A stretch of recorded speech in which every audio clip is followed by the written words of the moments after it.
Capítulo 6. Domo Arigato, Mr. Lexus. Agora, gostaria de voltar ao Lean no ambiente de trabalho porque, como todas as jornadas, minha jornada Lean encontrou um obstáculo. Vejo isso em todos os lugares que vou no mundo da manufatura e corporativo. Para algumas pessoas, a própria palavra Lean provoca uma expressão de desaprovação, ou pelo menos um olhar de apreensão. Estas são as pessoas que tentaram o Lean e enfrentaram a mesma fase difícil que eu enfrentei. Essa fase difícil é um sinal de que o praticante não compreende totalmente a natureza abrangente do Lean. Minhas 2 viagens ao Japão ao longo de um período de 5 anos finalmente me deram a apreciação completa do pensamento Lean e a motivação para implementá-lo de forma eficaz.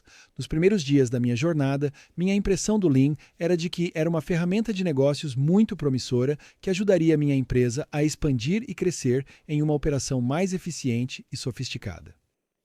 Usar Lean apenas como uma ferramenta vai deixá-lo desapontado. É muito mais do que isso. Os primeiros 3 meses me levaram por um turbilhão de emoções. As mudanças, por mais difíceis que fossem de aceitar, trouxeram recompensas significativas, economizando dezenas de milhares de dólares para a empresa e trazendo um novo ar de eficiência e simplicidade para a FastCap.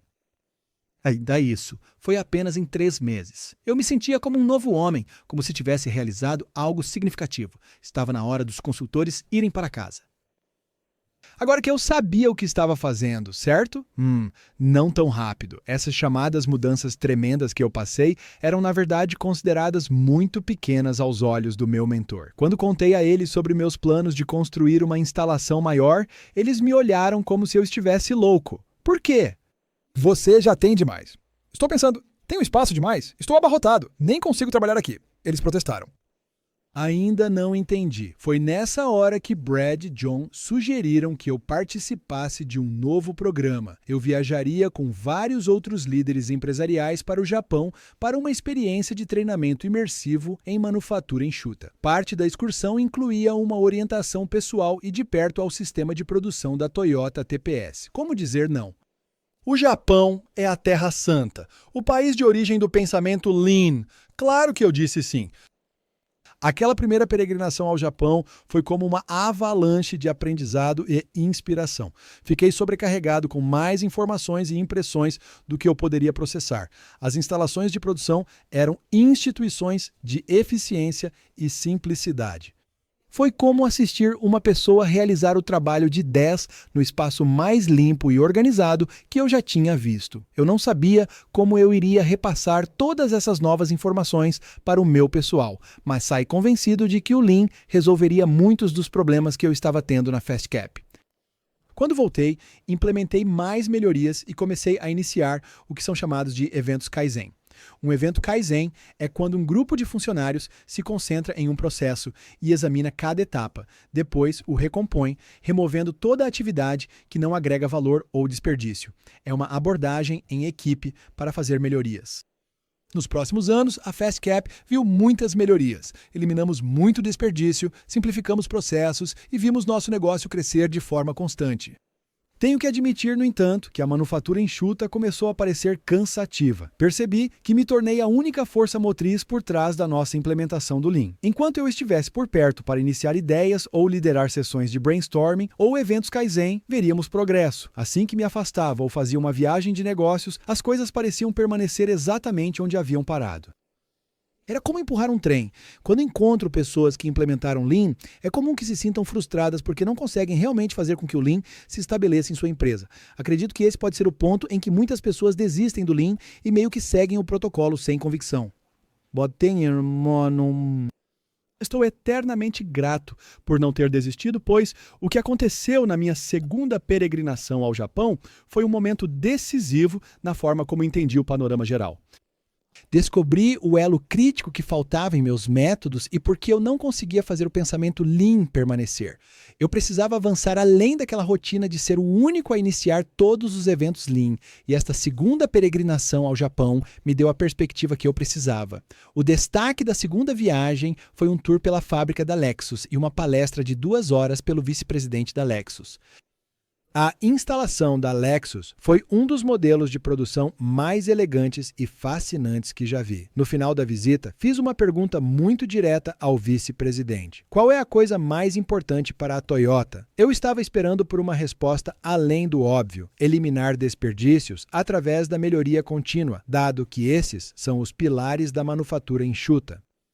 Eu precisava desesperadamente ouvir algo diferente, algo mais inspirador, embora eu não tivesse ideia do que seria. O vice-presidente não me decepcionou. Sem hesitar, ele disse: a coisa mais importante para a Toyota são as pessoas. Toyota é sobre ensinar e treinar pessoas e construir uma cultura de melhoria contínua. Nós não nos importamos com o próximo híbrido, a próxima maravilha da engenharia, nem mesmo com a próxima estratégia de vendas. Nossa maior preocupação é como desenvolver nosso pessoal e como construir uma cultura de melhoria contínua. Esta não era a resposta que eu esperava, mas foi meu momento de eureka da viagem. Vou sair um pouco do roteiro aqui. Outra coisa que ele me disse, que não coloquei no livro e que foi fascinante, ele disse: nosso índice de rotatividade mundial na Toyota é inferior a 1%, e se algum dia chegasse perto de 1%, entraríamos em pânico. Isso era um sinal de quão importantes eram as pessoas da Toyota para seus esforços enxutos. Eles passaram muito tempo ensinando e treinando-os. E, na verdade, na minha terceira viagem de volta ao Japão, da qual acabei de voltar, voltamos àquela fábrica da Lexus e eles estavam treinando 250 novos funcionários. Eles não colocavam os pés na fábrica até passar por um mês de treinamento rigoroso. Ok, de volta ao roteiro agora. Passei os últimos 5 anos focando em desperdício e melhoria contínua. Toyota, por outro lado, estava obcecada em construir uma cultura através do ensino e treinamento de seu pessoal. Em contraste, eu estava tentando convencer meu pessoal a adotar o pensamento Lean, iniciando eventos Lean. Meu erro teve a ver com meu foco incorreto nos processos.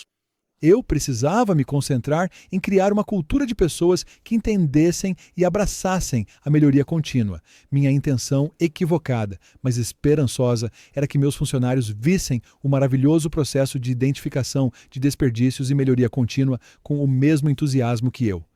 Se eles vivenciassem o processo enxuto através dos meus olhos, eu sabia que o adotariam com o mesmo vigor e entusiasmo. Minha conversa com o vice-presidente da Lexus me fez perceber que meu entendimento de como o Lean funcionava estava equivocado. O problema era de motivação. Eu estava motivado como um empreendedor que queria ver meu negócio crescer e expandir-se com sucesso. Implementar os princípios do Lean estava me ajudando a alcançar meu objetivo de ter uma empresa bem gerida.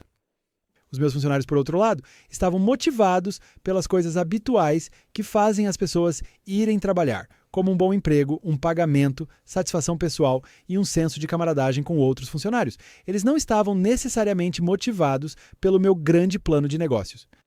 Agora, estava claro para mim que a tarefa principal era ir para casa e construir uma cultura de pensamento Lean, focando no crescimento das pessoas. Construir uma cultura Lean era o elo perdido para mim, e é por isso que eu não conseguia fazer com que as melhorias na Fast Cap permanecessem.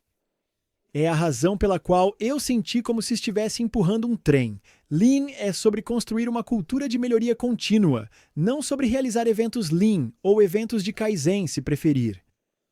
Como qualquer outro aspecto da autoajuda, a parte mais difícil não é aprender como fazer. A parte mais difícil é mudar a cultura, o estilo de vida para que o progresso seja um curso ascendente, permanente e contínuo. Todos conhecemos alguém que perdeu peso e começou um novo hábito positivo como exercícios, meditação ou oração diária.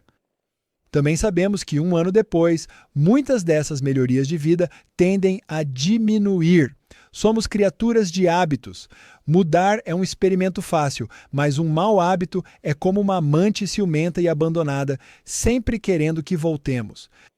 Minha incursão no Lean não foi uma exceção. Não só eu precisava incorporar essa nova forma de pensar como uma mudança de hábito permanente e progressiva, mas também precisava que meus artesãos, funcionários do armazém, pessoal de remessa e embalagem, gerente de escritório e diretores executivos adotassem a mesma forma de pensar. Eu não tinha certeza de como iria conseguir isso, mas o que aconteceu em seguida, na minha segunda peregrinação japonesa, certamente me apontou na direção certa. Uma coisa, no seu cerne, o Lean é realmente sobre o processo de desenvolvimento de pessoas. Sou Tom Hughes e sou parceiro na Lumine Electronics e também sou coach de Lean. Tenho praticado Lean desde o início dos anos 90, mas dou Second Lean desde julho de 2019.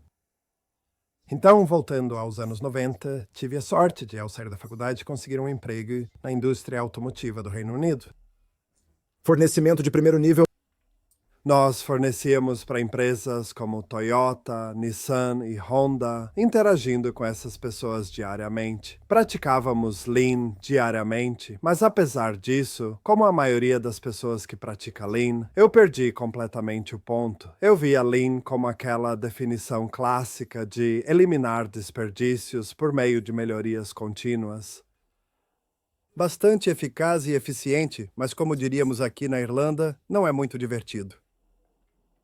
Só foi quando eu encontrei o conceito de Lean em 2 segundos que comecei a entender melhor, mas mesmo depois de ler o livro não entendi completamente. Foi preciso uma visita a Sitting Matters para uma tour Lean para realmente fazer essa mudança. Depois da reunião da manhã, eu estava conversando com Ryan Tierney e uma das perguntas que eu fiz para ele foi: Ei Ryan, quais são os seus KPIs? É uma pergunta típica de alguém que só diz o óbvio nas reuniões. E o que ele me respondeu, realmente me chocou. Ele estava nós realmente não nos preocupamos com isso, Tom. Tudo o que fazemos é, focar em desenvolver as pessoas e descobrimos que o resto vem. E, felizmente, venho usando minha cabeça desde então e na Lumine e com as empresas que eu treino, a primeira prioridade é focar no crescimento e desenvolvimento das pessoas. Focar em construir a cultura. Portanto, envolver as pessoas no processo enxuto é fundamental para criar essa cultura. Depois vem as melhorias, depois vem os resultados. Essa é a ordem: cultura, melhoria, resultados. Então, nesses primeiros dias de Lean, não se engane pensando que tudo o que estamos fazendo é apenas limpar. É muito mais do que isso. Quando as pessoas estão limpando e tendo orgulho de seu local de trabalho, respeitando a si mesmas, respeitando os outros, respeitando o trabalho, essas são as etapas iniciais da construção de uma cultura. Isso é muito importante. Então, tenham paciência, pessoal. Continue construindo sua cultura. Então, as melhorias acontecerão e os resultados virão. Você está no início de uma jornada incrível e transformadora e eu te desejo tudo de bom. Deus abençoe. Um ótimo vídeo para assistir sobre isso é Lean Lexus. Esta é da minha terceira viagem. Outro ótimo recurso na biblioteca Lean é os objetivos do FastCap. Isso está em um arquivo PDF. Você pode dar uma olhada nesses objetivos e isso te dá um pouco do contexto de onde viemos como empresa. E você pode pegá-los e alterá-los e modificá-los para adequar à sua cultura, mas pelo menos te dá um ponto de referência de onde viemos.